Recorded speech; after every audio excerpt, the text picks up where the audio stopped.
These are franchise owners paying 12.5% of every dollar they earn before a single employee gets paid, before rent, before food costs, before the lights stay on, and every one of them signed a contract agreeing to it. This video covers how royalty fees work inside the franchise model, why they are built the way they are, and exactly what they do to your profit once the business is actually running. As of 2023, there were an estimated 806,270 franchise establishments in the United States, with total industry output expected to hit $893.9 billion in 2024. The International Franchise Association puts the model's contribution to U.S. GDP at $550 billion, employing 8.8 million people. Between 2021 and 2024, franchise employment grew at 7.3%, faster than the 6.7% average across comparable sectors.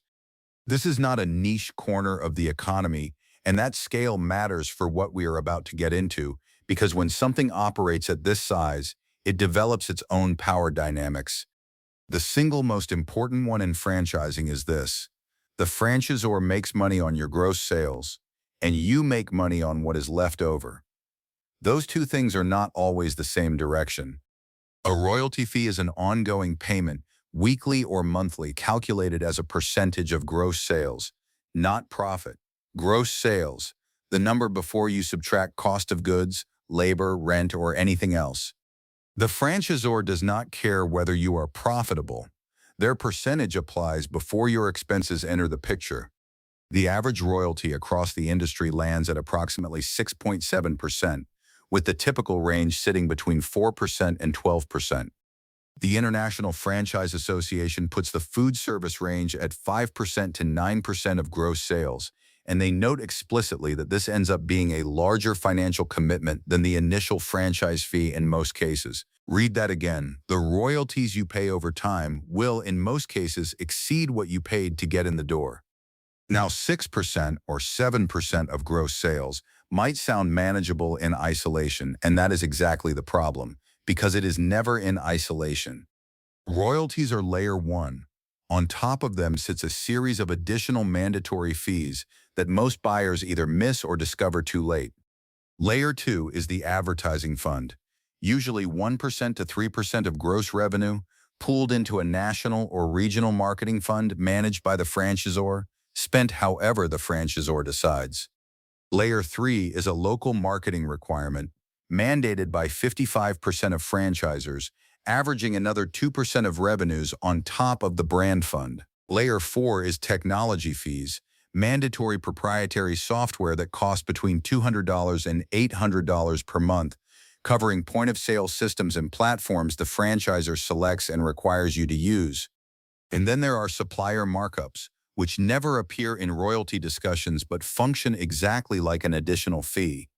Many agreements require purchasing inventory exclusively from approved vendors, and those vendors, sometimes affiliated with the franchisor, often charge prices 15% to 20% higher than open market alternatives. You have no negotiating power.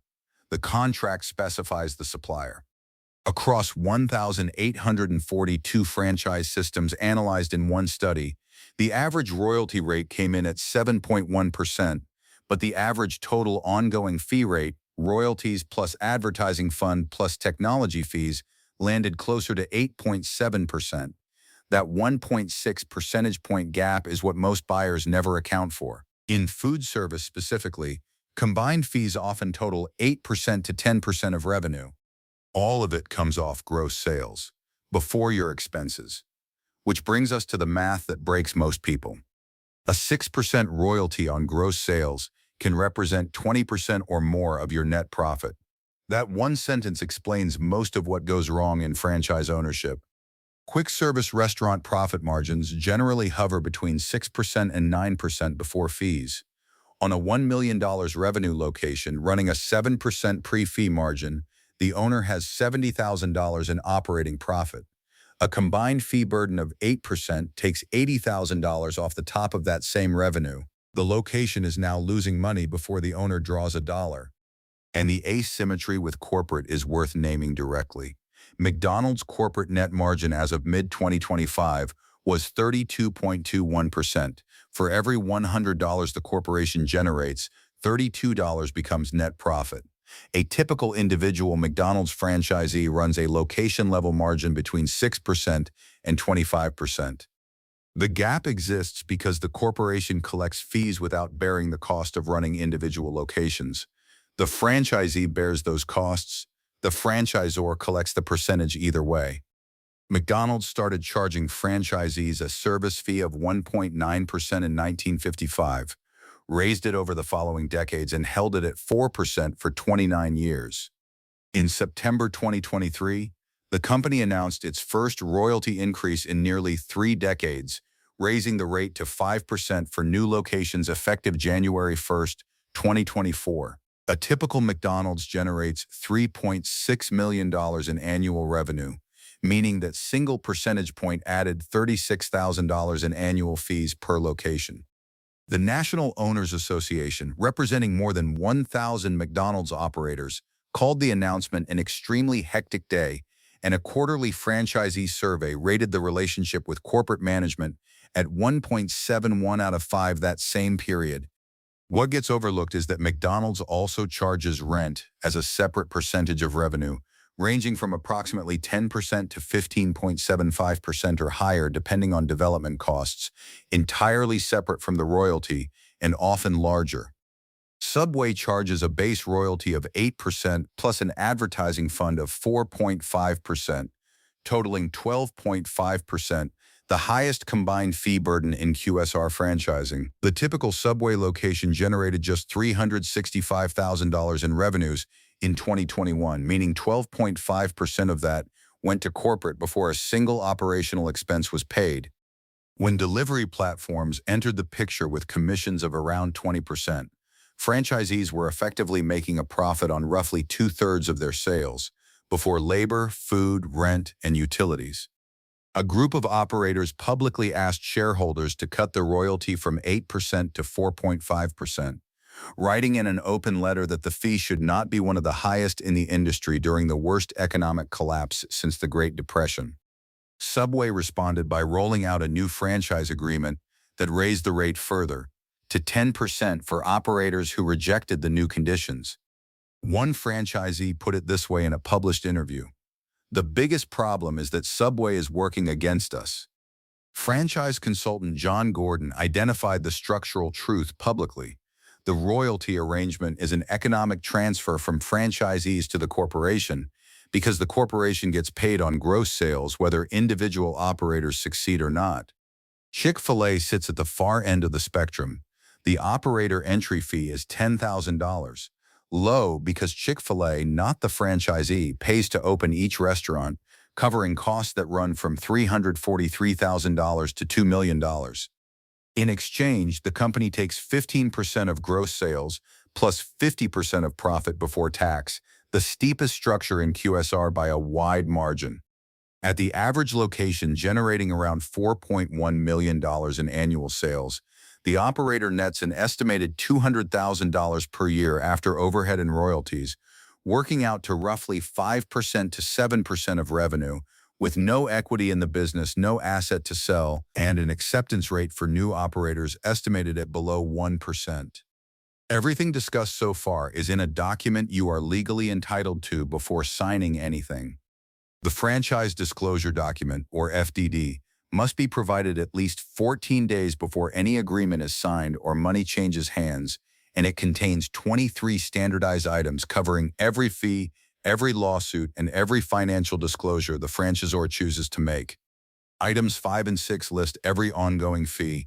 Item 7 breaks down the estimated initial investment. Item 20 shows the history of openings and closures. An annual closure rate above 7% signals elevated risk, and a closure to opening ratio above 0.3 is a serious warning flag. Item 19 is the one that matters most, and it is optional. When it appears, it discloses real financial performance data from existing locations, actual revenue, operating expenses, sometimes net income. When it is absent, the franchisor cannot legally make earnings claims, But nothing stops a sales representative from painting a vivid verbal picture of what a buyer could earn. Subway historically provided no Item 19 financial data, meaning prospective operators had no verified financial baseline to check the pitch against. One additional detail most buyers miss: the initial franchise fee must be amortized over 15 years under IRS Section 197, meaning you deduct 1/15 of it per year. Ongoing royalties, on the other hand, are fully deductible in the year they are paid. The average annual income for franchise owners is $102,910, with owners past the 2-year mark averaging $115,688. Multi-unit operators with 5 or more locations average $214,418. Those numbers look reasonable until the breakdown comes. Single-unit owners in their first 2 years often earn below $50,000, and many cannot take any money out of the business during the early phase, sometimes lasting years, requiring outside income to cover living expenses. A Subway franchisee grossing over $490,000 annually might net between $30,000 and $70,000.